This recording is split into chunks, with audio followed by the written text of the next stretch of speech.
Welcome back to the show, Dr. David Klein, one of the favorites for all of our listeners to the Rob Newton Resource Hour, and that's because he brings so much education to you, and it's education you can understand. You know, we do a lot of shows, Dr. Klein and I do, in various medium, and one of the things that keeps coming up in our call-in shows is people will call in with different maladies of different sorts, and oftentimes it comes back to the thyroid, something that most people never give a thought to. So, doctor, the thyroid, totally important, but most people don't know it from nothing. Okay, thyroid disease is very, very important. It's a very important thing for you to know about. It's a very important for you thing to be aware about. And for the most part, you need to keep your eye on it because nobody else is going to care enough to do this for you. Fact one, as a person gets older, the likelihood of developing thyroid disease increases. As these same individuals enter adulthood, it becomes less and less likely it's going to be detected. Well, why is this? Okay, well, for the first thing, estrogen levels influence thyroid-stimulating hormone. And this is the hormone that most doctors are taught to monitor with regards to thyroid disease. If you have a normal TSH, okay, whatever that is, okay, we could do a whole show on that, then you have little to worry about. But the problem is that estrogen influences TSH secretion. And as women get older, guess what? Their estrogen levels diminish by about the age of 45. They go to almost zero. And then what happens is TSH normalizes. Well, your weight goes up, not because, oh, gee, you're more and more sensitive to whatever the heck you're eating, but your metabolism dropped. Your metabolism dropped because your thyroid is not working the way it's supposed to. This is called functional hypothyroidism. And all you really need to do to sort this out is to understand what the thyroid gland does. It sets and maintains metabolic rate, basal metabolic rate. It sets the rate with which you burn. What this means is it's like setting your thermostat in your house. Okay, if during the summer, okay, you lowered your thermostat, okay, your fuel bills would go up. Well, your body is smarter than this. So what happens is it sets things for conservation modes. During the winter, your temperature level will drop, usually a degree, sometimes a degree and a half. In women, this is particularly true. In men, less so. This has to do with the fact that women were supposed to gestate. That's carry children in utero for 9 months. Well, of that 9 months, only three of it was going to not be periods of famine. So the body would downregulate its consumption.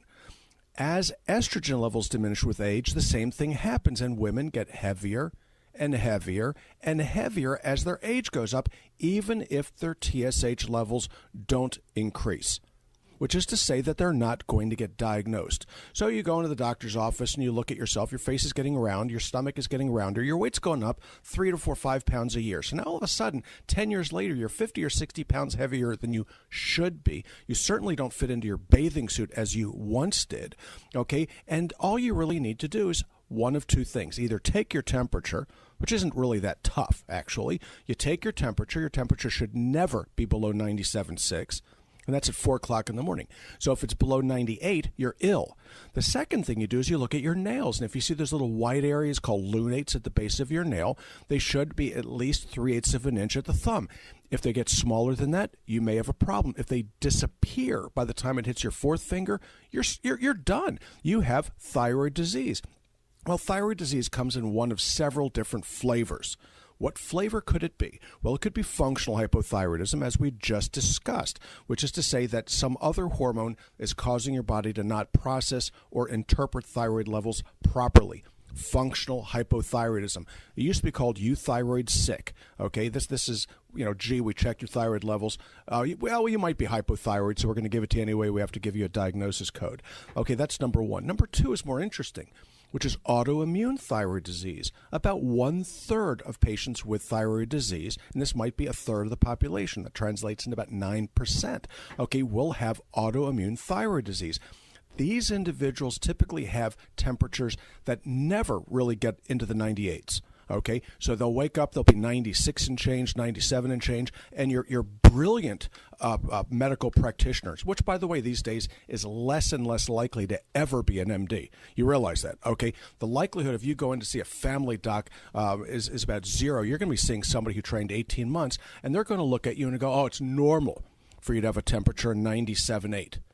it's normal. It's never normal. It is never normal for anybody to have a temperature that's low. Our temperature is supposed to vary between 97.6 and 99.6. Coolest in the morning at 4 a.m. and warmest between 5 and 10 p.m. This is terribly essential. This is very, very important with regards to your immune system. Okay, why? At a low temperature, your immune system doesn't work, which translates into increased risk of cancer, increased risk of diabetes, and a long list of other disorders. Well, how else can you have thyroid disease? There are medications that you can take that can inhibit thyroid function, most notably the blood pressure medications. Okay, beta blockers are notorious for doing this. Okay, so you have to be careful that you're not making yourself sick. And then my favorite one, okay, is the gunshot to the temple. This is the one you're doing to yourself, eating health foods. Okay, so those of you that are out there as vegetarians, I want you to realize, I want you to look around at your health food store, and you're going to see the sickest people in society are wandering around the health food aisles. Well, why is this? Because soy protein contains 2 isoflavones that inhibit the conversion of T4 to T3, which is another way of saying you're poisoning your thyroid. And if you don't believe this to be the case, go ahead and take some soy isolate. Okay, one of these coffee creamers, these non-dairy creamers will work just fine. And you take your temperature, take your coffee with one of these creamers in it, and your temperature will drop in 30 minutes or less. It takes very little time to prove it to yourself that you're doing some damage. These soy products are the death of us. Okay, when they were really introduced in the 1970s, that's when people started getting fat. What else do they do? Okay, they're poisoning your thyroid. Who cares about that meaningless little gland in the center of your throat? Yeah, it sits just below your jaw. You know, that's kind of an important area. All right, it wasn't put there by accident. This gland influences the way the brain works, the heart works, and the rest of your body. It's centrally located. How else do you poison it with soy? Well, by taking these isoflavones, you block the conversion, you block the digestion of proteins through inhibition of trypsin, pepsin, and chymotrypsin. These are very, very important enzymes in your stomach. Go ahead and poison them. You are not going to do well with that wonderful soy sauce. Not soy sauce. What do you call that stuff? Oh, soy milk. That's it. Okay, it's got a lot of names. Some of them are rather vulgar that you do not want to be taking that stuff because you are killing yourself, albeit slowly. Now, I got into that discussion with somebody. I'm no doctor, but you teach me a lot. So I was talking to somebody in the office the other day about the dangers of soy, and he said, well, ask Dr. Klein about these other types of milk that they're coming up with, almond milk and the various things you see in the dairy case. Good stuff. What are they? Good stuff. Are they? Yeah, there's nothing wrong with it at all. Soy milk is garbage. It's poison. It's bad for you. On the other hand, almond is fine. There's nothing wrong with almond. There's a lot of calories in it. Okay, if you don't mind the calorie load, you're going to do just fine. But these are just simply, they're juiced versions of these nuts and berries and so on and so forth. There's nothing wrong with it. But a soybean, okay, is bad for you. Peanut is a second cousin of soybean. Okay, and peanut's not a nut. It's also a legume. It also contains these same isoflavones.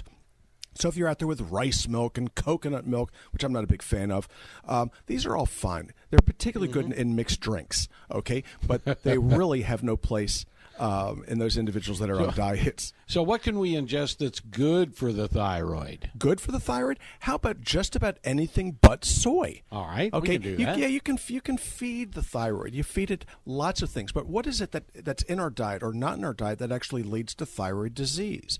This was an area of research that I went through about 10 years ago. Okay, selenium. You need to have selenium in your diet in order to keep yourself from developing thyroid disease. All right, Robin. We invite you to call Stages of Life at 407-679-3337. Check us out on the web at stagesoflife.net. We're open Monday through Thursday, 8 to 5, and we invite you to come in and visit us. We're located in Longwood at 1917 Booth Circle. That's right off of I-4 and 434. All right. Thank you very much, Doctor. Thank you, Robin. And again, next week, we'll have Dr. Klein in. We do 3 new shows a week, but we've been doing the best of Dr. Klein lately. So he's been on every day, and that's what a lot of our listeners want to hear. I keep getting a lot of email about that. So stagesoflife.net.